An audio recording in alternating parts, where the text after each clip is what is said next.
आज Doubtnut app download करें। Doubtnut पर अपने सभी गणित, रसायन विज्ञान, भौतिक विज्ञान और जीव विज्ञान के डाउट्स का करो सफाया।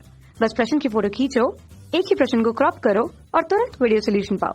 अभी डाउनलोड करें। क्वेश्चन हमारे पास है कि एक असमान नली में किसी बिंदु पर जहां नली की त्रिज्या 0.2 सेंटीमीटर है, बहते हुए पानी का वेग 20 सेंटीमीटर प्रति सेकंड है। अब उस बिंदु पर जहां पर नली की त्रिज्या का मान 0.1 सेंटीमीटर होगा, वेग का परिमाण कितना होगा ये पूछा जा रहा है।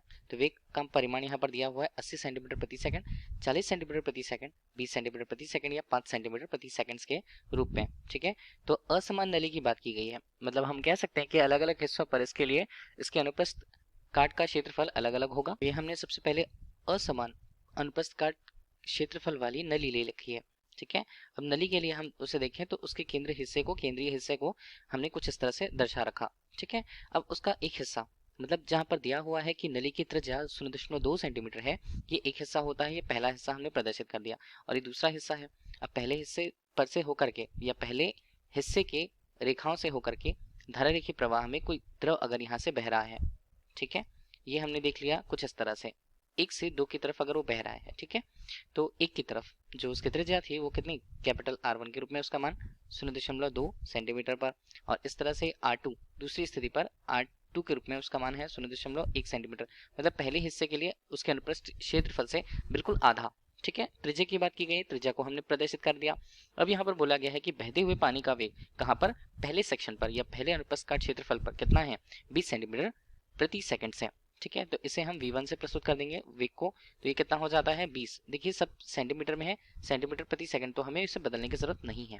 इसके अलावा हमें निकालना है दूसरे परिच्छेद पर जो वेग का परिमाण होगा उसका मान। ठीक है, तो वो हम कैसे निकालते हैं, देखिए हम जानते हैं अविरतता के सिद्धांत। मान कितना है, पहला अनुप्रस्थ काट क्षेत्रफल और उसका जो वेग है वहां से गुजरने वाले द्रव के लिए उसका वेग जो होता है किसी बिंदु पर, उसे v1 के रूप में, इसका जो गुणनफल है वो दूसरे परिच्छेद में a2 जिसके लिए क्षेत्रफल हमने कहा और वेग का परिमाण v2, तो उसके गुणनफल के बराबर होता है, क्योंकि ये द्रव के प्रवाह की दर को प्रदर्शित करते हैं। ठीक है, तो इनका मान बराबर होता है किसी भी स्थिति पर। अगर हमने अनुप्रस्थ काट क्षेत्रफल को छोटा कर रखा, बड़ा कर रखा, उसके अनुसार वेग का परिमाण भी कम या अधिक हो सकता है। ठीक है, तो अभी हम इसके मान को देखें, a1 के मान को, तो कितना बनेगा, a1 का मान यहाँ पर बनेगा पाई, और यहाँ पर त्रिज्या है, त्रिज्या हमारे पास बन जाएगी R1 का स्क्वायर हम कर देंगे, और यहाँ पर बनता है v1 का मान, इसी तरह मान बनेगा पाई, गुणा करें तो R2 का हो जाएगा स्क्वायर, और यहाँ पर बनेगा v2। ठीक है, तो अभी हम मान को रखें तो पाई और पाई के मान तो कट जाएंगे। ठीक है, हमें निकालना है v2 का मान।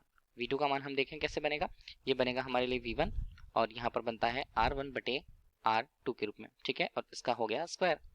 अब देखिए यहाँ पर v2 का मान अगर हमें देखना है तो वो कितना हो जाएगा, v1 हम देखें, v1 का मान 20 सेंटीमीटर प्रति सेकंड, माफ कीजिएगा, और इसके अलावा R1 R2 का मान हमारे पास कितना दिया, 0.2 सेंटीमीटर पे है, ये भी हमारे पास सेंटीमीटर 0.1 के रूप में, और इसका हम कर देते हैं स्क्वायर।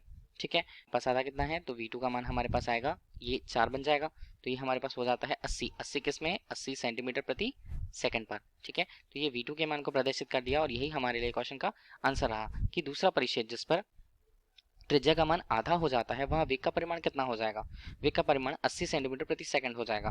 इसका मान हमें मिल रहा है ऑप्शन नंबर ए पर, तो ऑप्शन नंबर ए क्वेश्चन का राइट आंसर है। Thank you.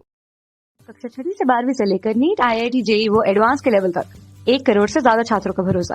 आज ही डाउनलोड करें डाउटनेट ऐप या व्हाट्सएप करें अपने सारे डाउट्स 8400 400 400 पर।